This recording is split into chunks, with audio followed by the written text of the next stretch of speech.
المختصر انبیاء علیہ الصلوۃ والسلام و مرسلین دی مبارک جماعت حضور دی بارگاہ دے اندر جو اللہ تبارک و تعالیٰ نے انہوں نے شانہ عطا فرمایا ہے اپنے سونے زبانہ دے نال اپنے کمالات نبوت نو بیان کر دے ہیں پاک نبی علیہ الصلوۃ والسلام نے انہوں دے اوصاف کمالات حضور نے سماعت فرمائے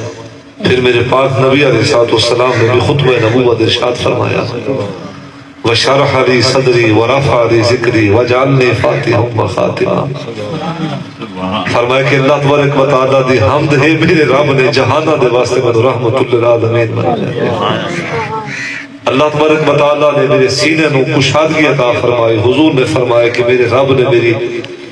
میرے ذکر نو میرے ذات نو بڑھائی عطا فرمائی میرے رب نے میری ذات تو نبوت و رسالت دا آغاز فرمایا اور میری ذات نبوت و رسالت دا اختتام فرمایا